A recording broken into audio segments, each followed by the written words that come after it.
दोस्तों, एक बार गौतम बुद्ध अपने भिक्षुकों के साथ एक वृक्ष के नीचे बैठ विश्राम कर रहे थे।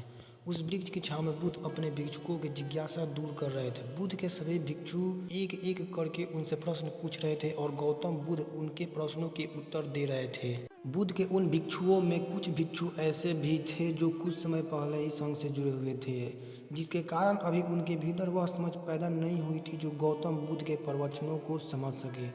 गर्मी का समय था, सूरज अपने चरम सीमा पर था और चारों तरफ धूप ही धूप थी। लेकिन उस वृक्ष के कारण बुद्ध और उनके सभी भिक्षु आराम से छांव में बैठे हुए थे। इतने में ही गौतम बुद्ध के एक भिक्षु की नज़र एक बूढ़े व्यक्ति पर पड़ती है जो उस वृक्ष के पास से ही गुजर रहा था।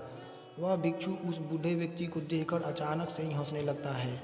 उस बूढ़े व्यक्ति की उम्र बहुत ज़्यादा हो गई थी, जिसके कारण उसकी कमर मुड़ गई थी। उस बूढ़े व्यक्ति के हाथ में एक डंडा था, जिसका सहारा लेकर वो बूढ़ा व्यक्ति अपनी मंजिल तक पहुंचने का प्रयास कर रहा था।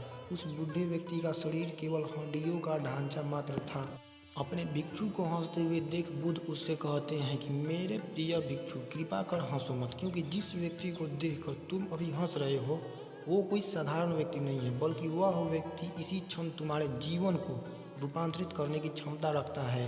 जो आज तक मैं तुम्हें सिखा नहीं पाया वह यह बूढ़ा व्यक्ति तुम्हें सिखा रहा है। इसके द्वारा दी गई सीख को बेकार न करो। बुद्ध की ये बात सुनकर वह भिक्षु बुद्ध से कहता है कि मुझे क्षमा करें बुद्ध, पर मुझे ये समझ नहीं आ रहा कि जो एक बूढ़ा व्यक्ति जो खुद अपने शरीर और अपनी बीमारियों से लाचार है वो मुझे क्या सिखा सकता है। फिर बुद्ध उस भिक्षु से कहते हैं कि ये बूढ़ा व्यक्ति तुम्हें तुम्हारा भविष्य दिखा रहा है।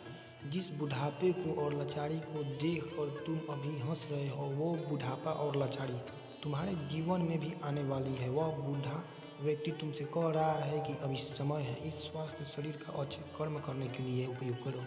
अगर तुम्हारा यह स्वस्थ शरीर तुम्हारे हाथ से निकल गया तो फिर इसे वापस नहीं आएगा, और अभी तुम्हारा ये शरीर सही से काम कर रहा है, जैसे कि तुम्हारे हाथ, पैर, कान और ये सभी चीज़ें सही से काम कर रही है। क्या यह छोटी बात है और क्या तुम इसे मामूली सी बात समझ रहे हो?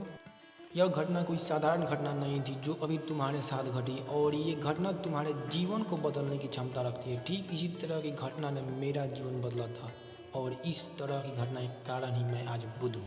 फिर वह भिक्षु बुद्ध से कहता है कि क्षमा करे बुद्ध, परंतु मेरे मन में यह विचार ही नहीं आया कि मैं उस बूढ़े व्यक्ति से कुछ सीख सकता हूँ। उसे देखकर केवल मुझे हंसी आई। ऐसा इसलिए हुआ क्योंकि तुम्हें अपने भीतर कहीं ना कहीं लगता है कि जिस स्थिति में आज वो बूढ़ा व्यक्ति है उस स्थिति में तुम कभी नहीं जाओगे।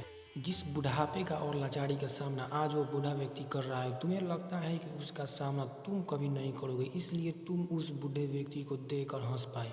तुमने सच्चाई को नज़रअंदाज कर दिया। अगर तुम सच्चाई को देख लेते तो चाहकर भी अपने आंखों के आंसुओं को रोक नहीं पाते, परंतु तुमने सत्य को अनदेखा कर दिया और तुम बहुत बड़ी संभावना से चूक गए। बुद्ध की ये बात सुन वो भिक्षु बुद्ध से क्षमा मांगता है और ये निश्चय करता है कि वह अपने स्वास्थ्य का उपयोग अपने अहंकार को बढ़ाने में नहीं बल्कि परम सत्य को पाने में करेगा।